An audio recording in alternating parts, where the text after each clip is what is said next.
Hello friends, स्वागत है आप सभी का अपने चैनल नदीम स्टडी सेंटर में। तो हम यहाँ पे आज लाइव नहीं आ सके हैं कुछ डिजिटल प्रॉब्लम की वजह से। तो आपको रिकॉर्डेड वीडियो ही दिया जा रहा है, तो आप रिकॉर्डेड वीडियो से ही पढ़ लीजिए, ठीक है। आज जो है लाइव नहीं आ पाएंगे, तो रिकॉर्डेड वीडियो में ही आज हम पढ़ा रहे हैं क्लास 10th का जो है फिजिक्स चैप्टर 1 2026 के लिए प्रकाश के परावर्तन, बिल्कुल बेसिक से आसान भाषा में, VBI ऑब्जेक्टिव क्वेश्चन आज के लिए। चलिए करते हैं यहाँ से वीडियो को स्टार्ट। अगर इससे पहले हमारे वीडियो पर आप नए हैं तो वीडियो को लाइक कीजिए, चैनल को सब्सक्राइब कीजिए। और ये आपके लिए टाइम टेबल भी बना दिया गया है, जो कि लाइव क्लास का टाइमिंग होगा नाइट में 10:30 बजे से। रिकॉर्डेड वीडियो जो है मॉर्निंग में आपको 8 बजे दिया जाएगा, ठीक है। चलिए आगे बढ़ते हैं, एक मोटिवेशन के साथ आगे बढ़ते हैं। कि जो सही वक्त पर मेहनत नहीं करते हैं कि जो सही वक्त पर मेहनत नहीं करते वो ज़िंदगी भर दूसरों की गुलामी करते हैं। चलिए यहाँ से बढ़ते हैं आप। और यहाँ आ गया है पहला क्वेश्चन, देख सकते हैं हमारा पहला क्वेश्चन आ गया है यहाँ पे। परावर्तन के नियम से निर्धारित होता है। परावर्तन के नियम से क्या निर्धारित होता है, तो आप लोग पढ़े होंगे कि आपतन कोण बराबर होता है परावर्तन कोण के। चलिए अगला क्वेश्चन देखते हैं, अगला क्वेश्चन क्या बोल रहा है। प्रकाश तरंग उदाहरण है विद्युत चुंबकीय तरंग का।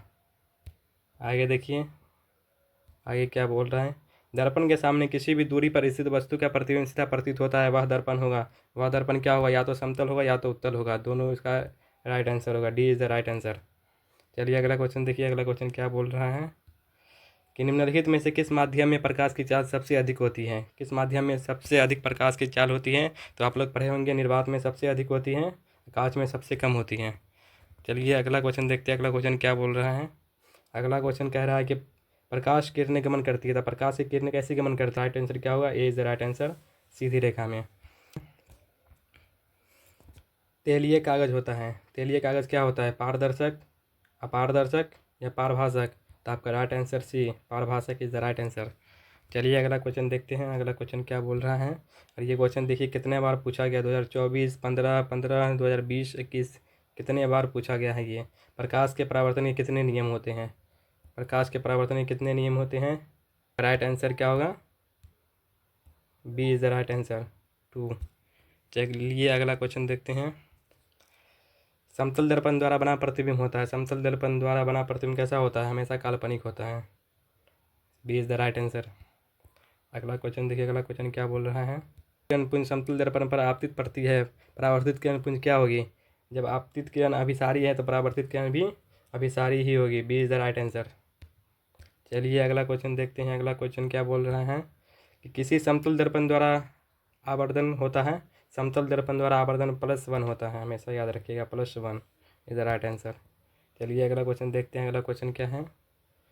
एक प्रकाश की किरण एक समतल दर्पण पर लंबवत आपतित होती है, परावर्तन का कोण का मान क्या होगा। एक समतल दर्पण पर एक प्रकाश की किरण लंबवत आपतित होती है, तो इसका कोण क्या होगा, 0 degree is the right answer, D is the right answer. चलिए अगला क्वेश्चन देखिए। गोलीय दर्पण के फोकसांतर एवं वक्रता त्रिज्या के बीच संबंध, क्या संबंध होता है, R = 2F, या F = R, या F = R/4, या R = F/2। तो आपका राइट आंसर होगा R = 2F, A is the right answer. चलिए अगला क्वेश्चन देख रहे हैं, अगला क्वेश्चन क्या बोल रहा है कि किसी बिंब का अवतल दर्पण द्वारा बना प्रतिबिंब आभासी, सीधा तथा बड़ा पाया जाता है, वस्तु की स्थिति क्या होनी चाहिए। काल्पनिक, सीधा और बड़ा पाया जा रहा है, तो वस्तु की स्थिति क्या होना चाहिए, काल्पनिक, आभासी, बड़ा पाया जा रहा है, तो इसका होना चाहिए आपका b is the right answer हो जाएगा, पता केंद्र पर हो जाएगा, ठीक है। चलिए अगला क्वेश्चन देखते हैं, 14 नंबर क्वेश्चन क्या बोल रहा है। काल्पनिक प्रतिबिंब होता है, काल्पनिक प्रतिबिंब कैसा होता है, सीधा होता है, उल्टा होता है, या उल्टा सीधा दोनों होता है, तो आपका राइट आंसर क्या होगा, हमेशा काल्पनिक प्रतिबिंब सीधा होता है, ठीक है, b, a is the right answer. चलिए अगला क्वेश्चन देखते हैं कि सरल सूक्ष्मदर्शी में किसका उपयोग किया जाता है, सरल सूक्ष्मदर्शी में किसका उपयोग किया जाता है, तो उत्तल लेंस का उपयोग किया जाता है, ना कि उत्तल दर्पण का, याद रखिएगा, उत्तल lens, D is the right answer. चलिए अगला क्वेश्चन देखिए, ये तो आप लोग को याद ही होगा। हजामत के लिए किस दर्पण का उपयोग किया जाता है, हजामत के लिए किस दर्पण का उपयोग किया जाता है, पहला अवतल दर्पण है, दूसरा उत्तल है, तीसरा समतल है, डी इनमें से कोई नहीं, तो आपका राइट आंसर क्या होगा, A is the right answer, अवतल दर्पण। चलिए अगला क्वेश्चन देखते हैं। सर्च लाइट का परावर्तक सतह होता है। सर्च लाइट का परावर्तक सतह क्या होता है? ए में डी में अवतल है, सी में समतल है, डी में इनमें से कोई नहीं है। तो आपका राइट आंसर क्या होगा? B is the right answer, अवतल। चलिए अगला क्वेश्चन देखते हैं। दंत विशेषज्ञ किस दर्पण का उपयोग मरीजों के दांतों का बड़ा प्रतिबिंब देखने के लिए क्या करता है? ए समतल दर्पण, बी अवतल दर्पण, सी उत्तल दर्पण, डी इनमें से सभी। तो आपका राइट आंसर क्या होगा? B is the right answer, अवतल दर्पण। चलिए अगला क्वेश्चन देख रहे हैं। अगला क्वेश्चन क्या बोल रहा है? 19 नंबर क्वेश्चन कि निम्नलिखित में से कौन उत्तल दर्पण की फोकस दूरी है जिसकी वक्रता त्रिज्या 32 सेंटीमीटर है? वक्रता त्रिज्या दिया हुआ है 32 सेंटीमीटर। वक्रता त्रिज्या मतलब आर आपको दिया हुआ है 32 सेंटीमीटर। क्या एफ पूछ रहा है? तो एफ बराबर क्या होता है? r/2। r/2 32/2 कीजिए, 2 से कटेगा 16। आपका 16 centimetre is the right answer हो जाएगा। ये प्लस में होगा, ये उत्तल दर्पण बोल रहा है तो प्लस में होगा, ठीक है। तो आपका वह 16 centimetre is the right answer, C is the right answer. चलिए अगला क्वेश्चन देखते हैं। अगला क्वेश्चन क्या बोल रहा है? किस दर्पण का उपयोग पक्ष दृश्य दर्पण के रूप में किया जाता है? मतलब मोटर गाड़ी को साइड मिरर के रूप में जो उपयोग किया जाता है वही पूछ रहा है। तो कौन सा दर्पण करते हैं? ए में आपको दिया है उत्तल दर्पण, बी में दिया है अवतल दर्पण, सी में दिया है समतल दर्पण, डी में दिया है इनमें से कोई नहीं। तो आपका राइट आंसर क्या होगा? A is the right answer, उत्तल दर्पण का उपयोग किया जाता है। चलिए अगला क्वेश्चन देखते हैं कि नई कार्तीय परिपाटी के अनुसार दर्पण के सामने रखे गए बिंब की दूरी ली जाती है। क्या ली जाती है? ए में दिया है धनात्मक, बी में दिया है ऋणात्मक, सी में दिया है ए तथा बी दोनों, डी में दिया है इनमें से कोई नहीं। तो आपका राइट आंसर क्या होगा? हमेशा ऋणात्मक ली जाती है, ठीक है। और अगला क्वेश्चन देखिए, 22 नंबर क्वेश्चन क्या बोल रहा है कि निम्न में से किस दर्पण की फोकस दूरी धनात्मक होती है? किस दर्पण की फोकस दूरी धनात्मक होती है? समतल दर्पण की, बी उत्तल दर्पण की, सी अवतल दर्पण की, डी इनमें से सभी। तो आपका राइट आंसर क्या होगा? उत्तल दर्पण is the right answer, B is the right answer. चलिए अगला क्वेश्चन देखते हैं। 23 नंबर क्वेश्चन क्या बोल रहा है? किसी कार के अग्रदीप में प्रयुक्त दर्पण निम्नलिखित में से कौन सा है? ए दिया है अवतल दर्पण, बी उत्तल दर्पण, सी समतल दर्पण, डी समतल या उत्तल। तो आपका राइट आंसर क्या होगा? ए इज द राइट आंसर, उत्तल अवतल दर्पण का उपयोग किया जाता है। चलिए अगला क्वेश्चन देखते हैं। अगला क्वेश्चन क्या बोल रहा है कि समतल दर्पण की फोकस दूरी होती है। समतल दर्पण की फोकस दूरी क्या होती है? ए अनंत, बी शून्य, सी 100 सेंटीमीटर, डी 50 सेंटीमीटर। तो आप पढ़े होंगे कि समतल दर्पण की फोकस दूरी अनंत होती है। ए इज़ द राइट आंसर। चलिए अगला क्वेश्चन देखते हैं, 25 नंबर क्वेश्चन। और ये 25 नंबर क्वेश्चन क्या बोल रहा है? अवतल दर्पण के सामने वस्तु को कहाँ रखा जाए ताकि प्रतिबिंब उल्टा, वास्तविक और समान आकार का बने? समान आकार के बनेगा कहाँ पर रखा जाएगा? तो ए ध्रुव पर, बी अनंत पर, सी वक्रता केंद्र पर, डी फोकस पर।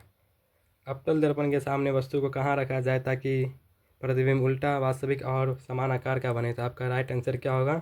सी इज द राइट आंसर, वक्रता केंद्र। चलिए अगला क्वेश्चन देखते हैं, 26 नंबर क्वेश्चन। दाढ़ी बनाने के लिए कौन सा दर्पण प्रयुक्त होता है? देखिए कितना बार पूछा गया है, 2011 में, 2015 में, 2016 में, 2021 में, लगातार पूछा गया है। ए में दिया है आपका समतल दर्पण, बी उत्तल दर्पण, सी अवतल दर्पण, डी इनमें से कोई नहीं। तो आप लोग पढ़े होंगे कि दाढ़ी बनाने के लिए कौन सा दर्पण उपयोग करते हैं?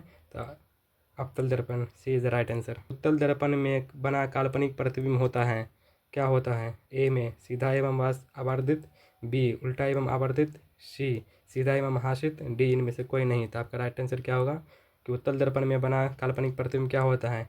तो आपका सी इज द राइट आंसर, सीधा एवं हासित होता है। चलिए अगला क्वेश्चन देखते हैं, 28 नंबर। 28 नंबर क्वेश्चन क्या बोल रहा है कि किस दर्पण में हमेशा वस्तु से छोटा प्रतिबिंब प्राप्त होता है? किस दर्पण में हमेशा वस्तु से छोटा प्रतिबिंब प्राप्त होता है? ए में दिया है उत्तल दर्पण, बी अवतल दर्पण, सी समतल दर्पण, डी इनमें से कोई नहीं। तो आपका राइट आंसर क्या होगा? हमेशा छोटा प्रतिबिंब उत्तल दर्पण में ही बनता है, था ए इज़ द राइट आंसर। चलिए अगला क्वेश्चन देखते हैं, 29 नंबर क्वेश्चन। 29 नंबर क्वेश्चन क्या बोल रहा है कि अवतल दर्पण की फोकस दूरी होती है। तो आप लोग पढ़े होंगे अवतल दर्पण की फोकस दूरी क्या होती है? ऋणात्मक में होती है, ठीक है। ए में आपको दिया धनात्मक, बी में ऋणात्मक, सी में कभी धनात्मक कभी ऋणात्मक, डी में शून्य। तो आप लोग पढ़े हैं कि अवतल दर्पण की फोकस दूरी ऋणात्मक होता है, B is the right answer. चलिए 30 नंबर क्वेश्चन देख रहे हैं। 30 नंबर क्वेश्चन क्या बोल रहा है कि गोलीय दर्पण परावर्तक पृष्ठ वृत्ताकार सीमा रेखा का व्यास क्या कहलाता है? गोलीय दर्पण परावर्तक पृष्ठ वृत्ताकार सीमा रेखा का व्यास क्या कहलाता है? तो इसका राइट आंसर होगा डी, गोलीय दर्पण का द्वारक। चलिए 31 नंबर क्वेश्चन की दर्पण सूत्र क्या है? तो आप लोग पढ़े होंगे दर्पण सूत्र क्या होता है। 1/f equal to 1/v plus 1/u, ये दर्पण सूत्र होता है। ठीक है, चलिए यहाँ देखिए ऑप्शन में ए में दिया है 1/f equal to 1/v plus 1/u, 1/v minus 1/u बराबर 1/f। ये सी में दिया है -1/v प्लस 1/u बराबर 1/f। डी में दिया है 1/v माइनस 1/u बराबर -1/f। तो आपका राइट आंसर क्या होगा? A is the right answer. 1/f equal to 1/v plus 1/u दर्पण सूत्र है। चलिए अगला क्वेश्चन देख रहे हैं। 32 नंबर क्या बोल रहा है कि एक गोलीय दर्पण की फोकस दूरी 20 सेंटीमीटर है। यह गोलीय दर्पण कैसा होगा? अगर प्लस में दिया हुआ है 20 सेंटीमीटर तो क्या होगा? उत्तल होगा या अवतल होगा? तो आप लोग पढ़े होंगे कि जब फोकस दूरी प्लस में होता है तो वो उत्तल दर्पण होता है ना। तो देखिए ऑप्शन क्या दिया है। ऑप्शन में दिया है ए उत्तल दर्पण, बी अवतल दर्पण, सी समतल दर्पण, डी इनमें से कोई नहीं। तो आपका राइट आंसर क्या होगा? उत्तल दर्पण का। उत्तल दर्पण की फोकस दूरी धनात्मक होती है। चलिए अगला क्वेश्चन देख रहे हैं। अगला क्वेश्चन क्या बोल रहे हैं 33 नंबर कि किस दर्पण की फोकस दूरी चिन्हों की परिपाटी के अनुसार ऋणात्मक मानी जाती है? समतल दर्पण की, बी अवतल दर्पण की, सी उत्तल दर्पण की, डी इनमें से कोई नहीं। तो आपका राइट आंसर क्या होगा? B is the right answer. अवतल दर्पण की फोकस दूरी ऋणात्मक मानी जाती है। चलिए अगला क्वेश्चन देख रहे हैं। अगला क्वेश्चन 34 नंबर क्या बोल रहा है कि अवतल दर्पण में आवर्धित काल्पनिक प्रतिबिंब बनाने के लिए वस्तु को कहाँ रखा जाता है? अवतल दर्पण में आवर्धित काल्पनिक प्रतिबिंब बनाने के लिए वस्तु को कहाँ रखा जाता है? तो ए में दिया है आपका ऑप्शन फोकस और ध्रुव के बीच, बी वक्रता केंद्र पर, सी फोकस पर, डी वक्रता केंद्र और फोकस के बीच। फोकस और ध्रुव के बीच, A is the right answer. Focus और ध्रुव के बीच। चलिए अगला क्वेश्चन देखते हैं। अगला क्वेश्चन क्या बोल रहा है कि निम्नलिखित में से किस दर्पण द्वारा किसी वस्तु का आभासी प्रतिबिंब मिल सकता है? मतलब काल्पनिक प्रतिबिंब आपसे पूछ रहा है कि किस दर्पण द्वारा काल्पनिक प्रतिबिंब मिल सकता है? ए समतल दर्पण, बी उत्तल दर्पण, सी अवतल दर्पण और डी क्या दिया है? इनमें से सभी। तो आपका राइट आंसर क्या होगा?